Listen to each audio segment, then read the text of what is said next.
Hey there, I'm Dr. Richard Day, and welcome to the Chiro Business Mojo podcast. So pleased to have you with us here today. You know, we continue to see our numbers grow, and we are so excited for those who have been listening to us and sharing us with other people, and welcome to those who are joining us for the first time. One of the things we've done since we retooled our podcast, we've been doing this a couple of years, but we took a break and we came back with a renewed focus. And so one of those things we decided to do was really focus on the chiropractors that you need to know about that maybe you haven't heard of. Now, there are lots of gurus in our profession, and some of them are really good. In fact, we have had them on our show. But what we want to do is focus maybe on the people that you haven't heard of that you should learn from and hear of and know about. A lot of us have started practices within the last 5 to 10 years, and I think there's a lot we can learn from each other. And so one of those guests we are having on today is someone who was in school, actually finishing up school around the time my wife was in school, and I was. And I didn't know her personally, but I remember there was this person that was doing handstands and yoga stretches out on a hill at our old campus, and didn't know who she was, but other people did and kind of heard, oh, she's into yoga and things like that. Well, fast forward to today, and she has got a really big, beautiful, thriving yoga and chiropractic practice hybrid. She's built a brand. She's done more than just build a practice. She has built a brand from the ground up. And so she's going to share her story today and some of the things that she has learned along the way. So her name is Dr. Sarah Kucera. She's the founder of Sage Center for Yoga and Healing Arts, and that's a wellness sanctuary. It's located in the heart of Crossroads. That's a district here in Kansas City. She's a licensed chiropractor, registered yoga teacher, certified Ayurvedic practitioner, and in addition to all that, she's an entrepreneur and a healthcare provider, but she's a writer. She's contributed to print and online publications, and she's authored a book. It's called The Ayurvedic SelfCare Handbook, a holistic healing rituals for It's called the Ayurvedic Self-Care Handbook, Holistic Healing Rituals for Every Day and Season. So I'm excited to listen to this. I've listened to parts of this interview, but not the whole thing, but I'm looking forward to hearing all of these great secrets. So I'm going to turn it over to Dr. Haley. Okay. Hey, Dr. Kucera, I'm so excited to have you on today. Thanks for having me. Yes. So can you start by telling us a little bit about how you got into chiropractic? I'll give you the short story, which is just that I finished my undergraduate degree in exercise science, and I knew that I wanted to do something a little bit more. And my thought was that I was going to go into physical therapy. But after doing a lot of volunteer hours with that, it really didn't resonate with me as I thought that it would.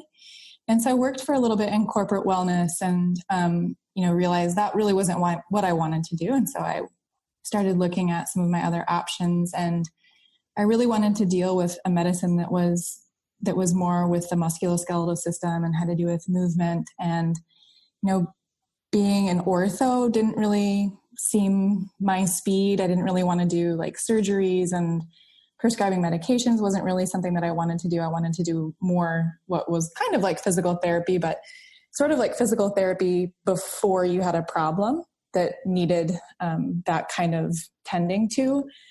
So I just kind of, was exploring my options a little bit and realized that chiropractic school was really offering exactly what I wanted, because I would get to learn about movement and the musculoskeletal system and the nervous system, but then I'd get all the other classes along with it as well. So that's kind of the short of how I ended up in chiropractic school. Okay. So had you had any experience with chiropractic, or? I had been to a chiropractor maybe once, and okay. I worked with someone who had a spouse who was a chiropractor. So I was exposed to it, but it wasn't that I grew up receiving chiropractic care. I didn't come from a family of chiropractors. I know that's really common because a lot of people I was in school with, they came from families, whether they're like uncle or their dad, someone in their family was a chiropractor, but I was fresh. Yeah, that was kind of how I was. I probably should have gone to a chiropractor, but no one ever recommended it to me. And then my boyfriend at the time worked for a chiropractor, and he wanted to switch jobs. And I said, well, I'll take that job because I need something right now. And I started working with a chiropractor and fell in love with it too. So that's kind of my story. we're kind of in the same area, and I've heard a lot about your center. It's called Sage Center for Yoga and Healing Arts. Can you tell us about it? Sure. This is a center. We're in the heart of the crossroads of downtown Kansas City. So we're in the Arts District, and we're in an older building that's brick, and we renovated it so that we could have all of the services that we offer, which we have yoga, and we also have Ayurveda, which is considered to be the sister science to yoga. And it's kind of the more medicinal side that deals more with the body when we think of yoga as dealing more with the mind. And then, of course, we have chiropractic care. We also have other body work that would encompass massage as well. But then there's Ayurvedic body work that we use too. And we also have an esthetician. And we have a fairly large retail area where, and herbal apothecary, because I also mix herbs for my Ayurveda clients. And we sell things ranging from herbal supplements to yoga accessories and just things that you might need for like a spiritual journey, journals, a lot of stuff. And you didn't start out that way. So what was the path, your chiropractic path, like after school? What took you to that? Well, the order of how I arrived at all of these things actually started with yoga. And I was practicing yoga, was a student of yoga before I became a student of chiropractic. And I felt that what my yoga teachers were teaching me and the way that they were describing things to me made so much more sense than how my professors were explaining things at times. And, professors are smart, but I felt like they had embodied what our teachers in chiropractic college were talking about. So I felt like there was a missing piece. And I thought, these two practices really fit together. And because I personally have embodied what these things are and could understand why someone's trying to say like stretch their hamstrings and it's not working for them, I can kind of pick up on that really quickly because I have an experience now with seeing bodies, but I also have moved in my own body. The two seem to go really well together. So when I started practicing, it was important to me. And when I say practicing as a chiropractor is what I mean, It was important to me that yoga was coupled with that, because how could I ignore the fact that I had all this experience with something that could help someone and not use it? So I started my practice out of a yoga studio and basically just started seeing people who were students there. And I would do not lengthy yoga practices with them, but there wasn't many that I wouldn't assign, 1 or 2 yoga asanas or postures for them to do that would help be a complement to what they were receiving from me as a chiropractor in terms of care. So that's how I started practicing right out of school. And that felt like home to me. I was seeing the people that I wanted to see. They were healthy for the most part. They were interested in being healthy, which was very different than when I was in the student clinic. I felt like everyone was relying on me to make them better. And I didn't really want that. In fact, I think that thinking back now with why physical therapy wasn't as interesting to me, I felt like when I was volunteering in those days, it was like doing things to people that they really didn't want to have done to them. And they were crying. So when it comes down to seeing a patient that is healthy and is invested in their health, that's who I wanted to see. And that's who I was seeing. So that evolved because my practice grew. And of course, my own personal interest grew and my professional interest grew to where I studied Ayurveda and began to weave that into what I was doing. And in the meantime, the studio where I was practicing, the owner decided she was going to move. She was relocating. And so I took over the entire space, which at that time would have been yoga and Ayurveda and chiropractic, just in a much smaller location, which is actually just 2 blocks away from where we are now. Okay. So we've been in our space now, which is the more full-fledged setup, for just over 5 years. and it's about 3 times the size of where I first started. Okay. What can you, your first office in the first yoga studio, how big would you say it was? Well, picture a yoga studio, if you might. Uh-huh. And if you've never been to a yoga studio, picture like an exercise room at a gym.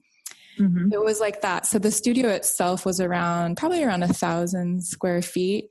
And when I say I practiced out of the studio, I mean I was literally practicing out of the open space. So okay. I had 2 portable tables that I would set up at the beginning of the day. And the reason why I had 2 is because I couldn't change the height on a portable table in 0 seconds flat like I needed to. Mm-hmm. And that would allow me to have one at a height where I could do certain types of adjusting or certain, I would do Graston, and I have been doing that since I first started, and those kinds of techniques. So I needed 2 tables that I could work with. So I would set up these 2 tables. And then when it would be time for class, I would put them away in a small closet. And then when class was over, I would bring the tables out again. And I did that every day. And I can't remember, it was at one point I calculated how many times I had set up that table approximately. And it was like tens of thousands of times. I think that's great though, because I think the students, you're in school and you have this perfect idea of the perfect space and the perfect this and the perfect that. And, sometimes you just got to get started. You just got to do what works. So. For sure. And that was my perfect, it wasn't the same. I felt like I couldn't be categorized in the same way. Like when someone says, my chiropractor does this, or my chiropractor uses this table that rolls. And I'm like, well, I could never have that here because that can't be portable, Yeah. And that didn't matter to me because that wasn't what I wanted to do in the first place. But there was someone that I remember had kind of scoffed at what I was doing and was like, I heard that she's setting up these tables in the middle of a room. And honestly, it was quite beautiful because it had these old wood floors and these huge, this huge wall of windows that there was just like incredible light coming in. And it actually was super warm and comforting. And I would rather have received care than in, any other clinic that I had ever been to. So yeah, it's not that your perfect practice is your perfect practice. It's not what you've visited necessarily, which is why I started my own. I wasn't visiting things that felt like they resonated. They were so sterile feeling. Yeah. Well, your space is so beautiful. I haven't actually been there, but I have looked online and I do plan to come down. I would like to come down and see it. So, so did you have a business plan? Was this a vision, or did you have to create a business plan to create the space you're in now? To create the space that we are in currently, I had to have a plan. I can't say that it was the type of business plan that you would set up when you're starting a business, but I definitely had to have a plan. I will say that I had a plan when I first started, and I basically scrapped all of it. But it was helpful to create a plan. But that didn't go. I did not go according to my plan. And when I took over the entire space and absorbed the yoga studio into my chiropractic practice, that was relatively immediate, and I did not have a plan for that. So when we transferred to a different place, when we moved our location, I was kind of backpedaling to put some of these practices in place that I really wanted to have in the first place, but I couldn't. For example, I didn't have anyone scheduling. I didn't have an office assistant. I didn't have any of those things. So when we moved to our new location where we actually had space that would accommodate those things, and we needed that, there are elements like that had to be in place, not just the financials of a business plan. But I definitely needed a plan because we had a pretty big build out in our current space, and I couldn't have done that without a plan. Mm-hmm. Did you do that all at once, or kind of piece by piece? All at once. Wow. Head first. So what is your role in the business? Do you treat patients still? I treat patients.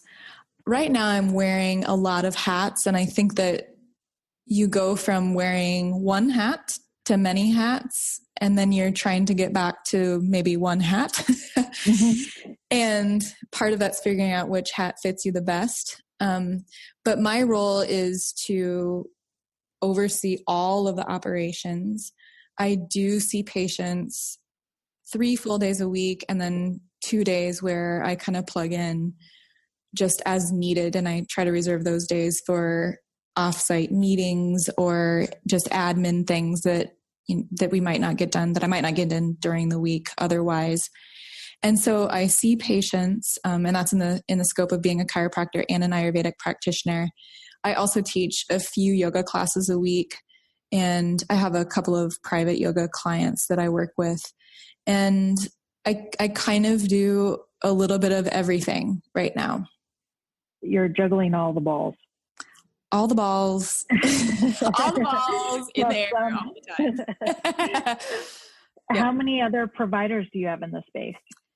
We have one other chiropractor.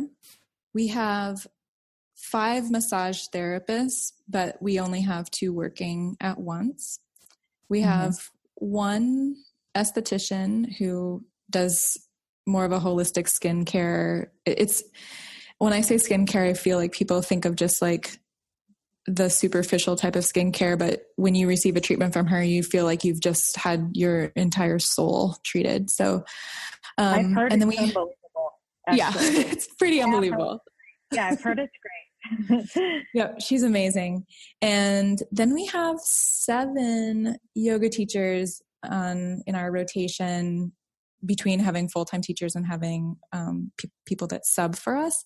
And we have 3 people that work at our front desk, 2 that are more regular and cover more of our managerial duties.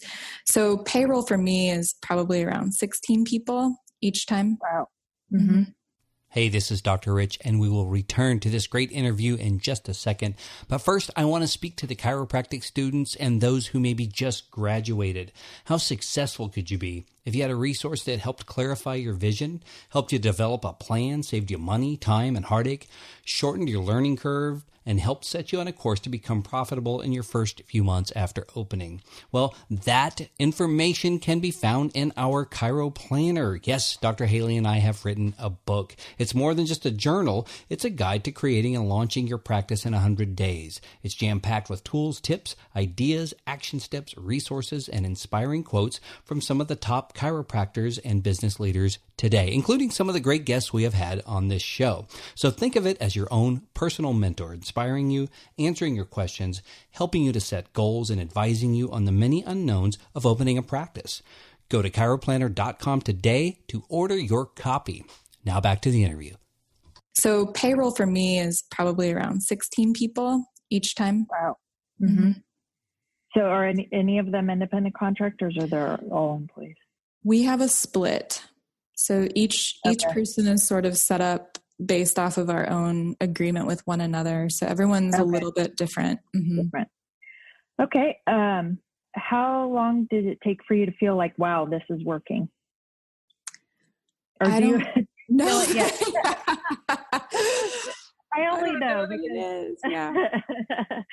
Some days it feels like it's working. Some days you're like, well, I don't know. Well, is that the case? Yeah, we had a really rough transition into our new space because, as construction always does, it took much longer than they had estimated. It was 2 months longer than they had said.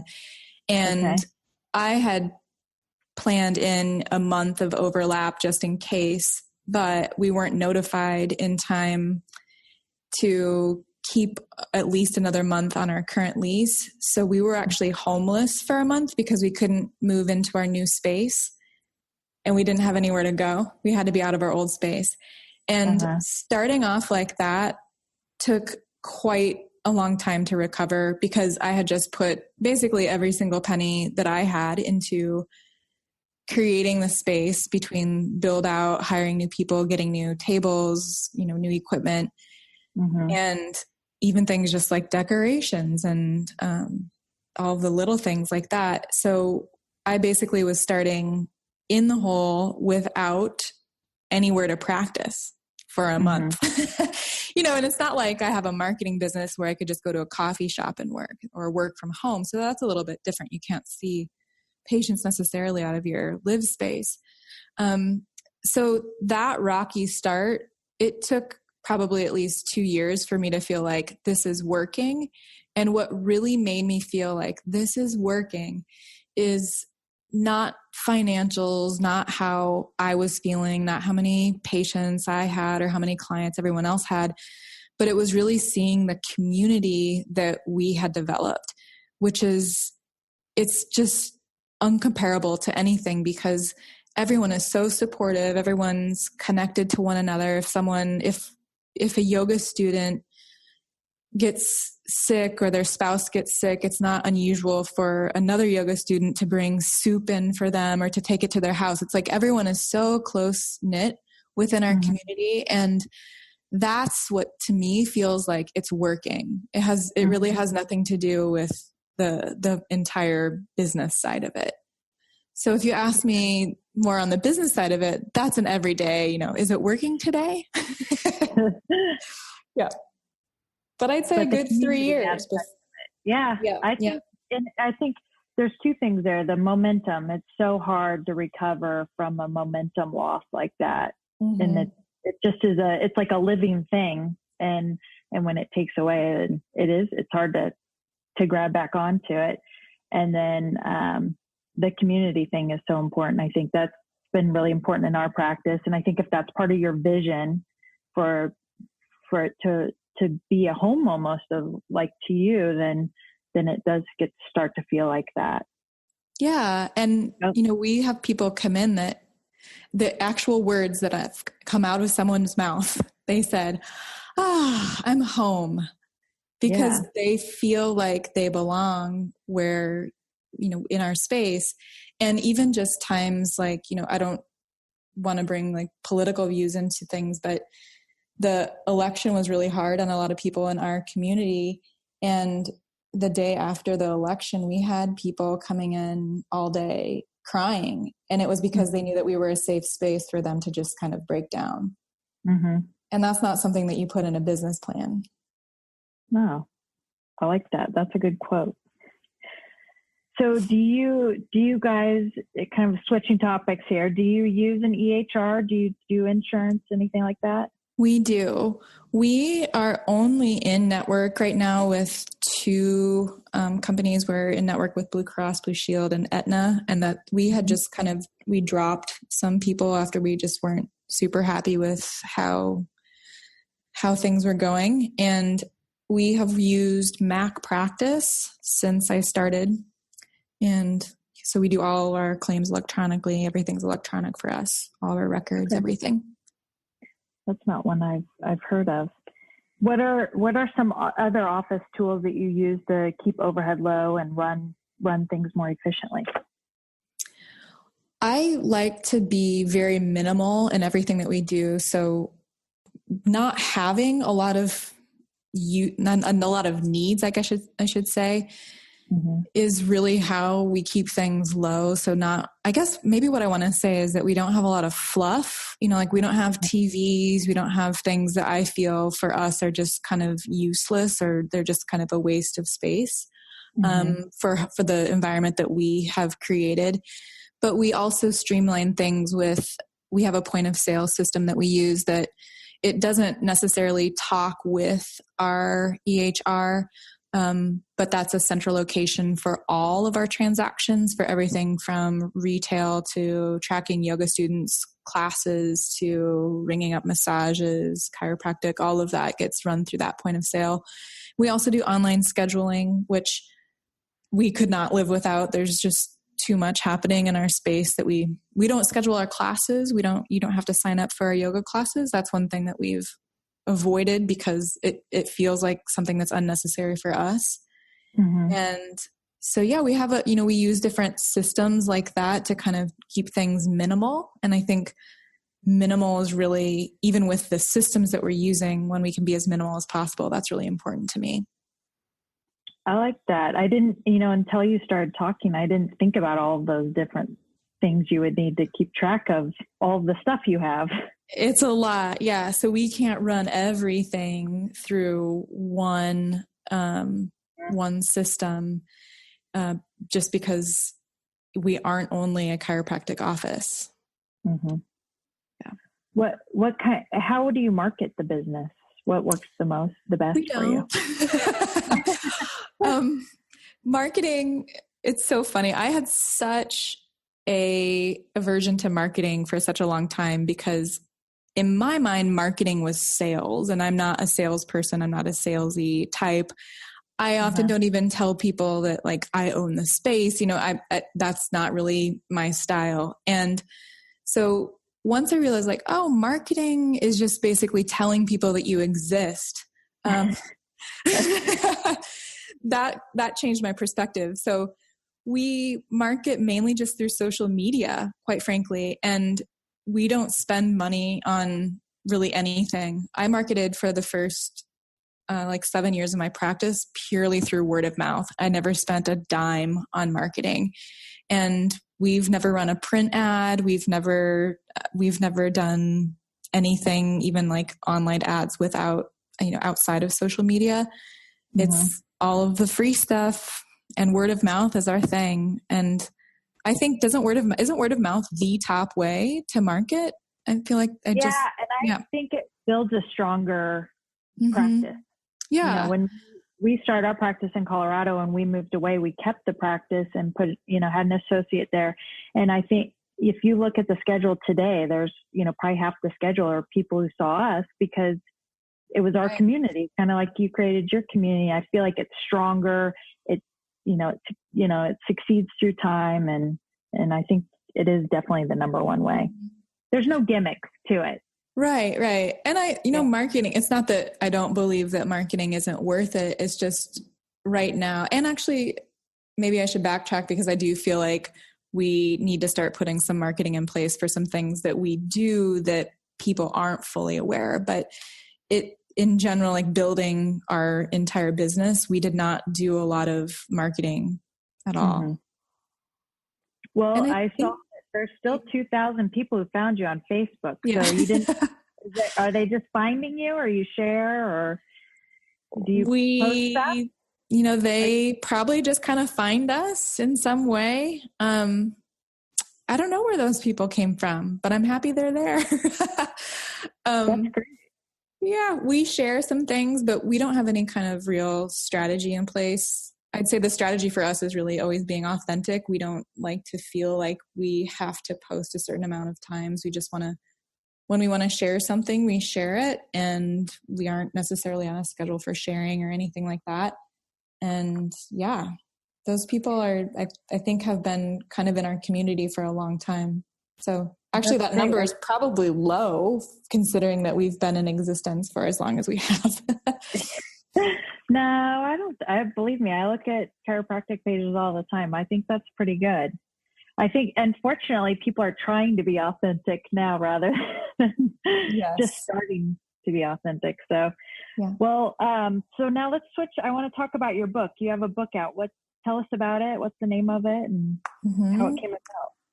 My book is called The Ayurvedic SelfCare Handbook, and it's a book. First, you have to know a little bit about Ayurveda to know what the book is about. You don't have to know about Ayurveda to read the book, but I mentioned earlier that Ayurveda is called the sister science to yoga, and it's sort of, I think the fast way to explain this is that if you know what Chinese medicine is, or you've heard of acupuncture, this is very similar in its philosophies and approach and different methods, but we don't necessarily do acupuncture with it. It's a form of medicine that we use different lifestyle changes, dietary changes, herbs for healing. And I studied this. I actually have my master's degree in Ayurveda, and my thesis work was on the impact of routine on someone's health. Because what I was seeing in my practice was I kept seeing people that were doing what, if you looked at it by textbook, it seemed like it was the right thing to be healthy, but they would have major complaints from, not having good energy. Their sleep wasn't great. Maybe they needed to lose weight and they couldn't lose weight. And it really came down to the fact that they just had the most erratic schedule and that there wasn't enough really grounding them. So it was giving them anxiety. It was interfering with their ability to digest food. It was interfering with their energy. And when I realized this, I really wanted to create something that helped people understand this. So it started with my thesis work, which I did just a small pilot study to ask people about their health, their current health conditions, and the things that they do throughout their day and if they're consistent or not. And I really found that the healthiest people were the people that were doing the same things at the same time every day. So they ate their breakfast, lunch, and dinner at the same time. They would exercise at the same time. And understanding that and understanding Western medicine, circadian medicine, I felt like it was something that was being missed in pretty much every health practice that I was doing. And then also just, people that I know that are different healthcare providers. And so weaving those concepts together, I created this book so that not only I could share with people and have greater outreach to maybe people that I've never met, but even just my own patients and clients to be able to hand them this book and say, I want you to understand the stuff in this first. And, let's talk about how you can implement these things before we talk about adding herbs or adding different things, create a good foundation for health first. I'm very interested now. Yeah. Come see your space and get the book. So how long ago did you have the idea for it? How long have you been wanting to write it? I have always wanted to write a book, and I think I've flipped back and forth from different topics. And honestly, when you think about writing a book, I don't know anyone that has written a book. Well, I do now, but at the time I didn't know anyone. And when you don't have someone in your current surrounding that's done something, you kind of think of it as maybe being impossible. And I just realized, you know what, this isn't impossible. And I had created an outline for it probably in 2016, and was just I just kind of kept it. I didn't really do anything with it. And then it was in 2017, at the end of 2017, someone that I knew through social media was creating just a little book club of people that were writing books. And I was like, well, I want to be a part of that because I have this outline for a book. And we would meet online. It was a virtual group. And we would just kind of go through the process together and talk about where our progress was and talk about book proposals and things that you need to do to get a publisher. And the actual process between me starting my book proposal. So the order goes like this. I wrote a book proposal, which had some sample chapters in it. And then a few months after that, I sent my proposal off to a literary agent that I wanted to represent me. And he said yes. And he then sent my proposal. We tweaked it a little bit. And he sent my proposal to probably about 15 different publishers that he felt would be a good fit for me. And then a month later, I signed with a publisher. So it's actually super crazy, I think, because the process between me I signed my contract with my publisher, and within 7 months, I was done with the entire process. My book was done. And my book was published less than a year from signing that contract with my publisher. So that's actually really fast. That happened really fast. Yeah, it's a lot of work. So what you met with your group? Were there other habits did you set time aside 2 days a week or what to get it done? As soon as I had a contract, I did take 2 days a week that were my dedicated writing days. And a dedicated writing day, if you've written anything of any length at all, could be great and it could be awful. If you sit down to write, you may writer's block is a real thing, and you might not really actually write anything. And then some days you're writing thousands of words. And I took 2 days a week that would allow me to either write or to feel like I wasn't getting anything done. And and then would fill in gaps, here and there, during the evenings and on weekends too. And it really was just, in terms of how that worked for me, was just, I really wanted to do it. And it's so true that when you really want something bad enough, you're just going to make time for it. Like, that just became a priority. And even if one day I didn't really feel like writing, I'd still get my laptop out and just kind of start clicking away. And then I'd feel like I was in the groove of things. And then that felt really good. And yeah, it was a lot of work, for sure. It's a lot of work to write a book, run a business, be a practitioner in the business, and then also to attempt to have some kind of social life at the same time. Yeah. But you did it. And I think, it's important. You have priorities, and what is a priority to you and what means a lot to you is what you're putting your energy to, whether you believe it or not. So that's awesome. Yes. What kind of advice would you have for a new doctor or someone who's about to graduate? I think the best advice, which I never received, but I give to everyone, is to practice in a way that you want to practice. And that doesn't mean that you're going to do that from the beginning, like I did. I kind of did it by default, but you might be practicing with other people and learn the things that you like about their practice and their approach. And they may resonate with you and they may not. And it doesn't mean that there's only one way to do things. And of course, in the chiropractic field, I think that's so true, because chiropractors are rarely ever exactly the same.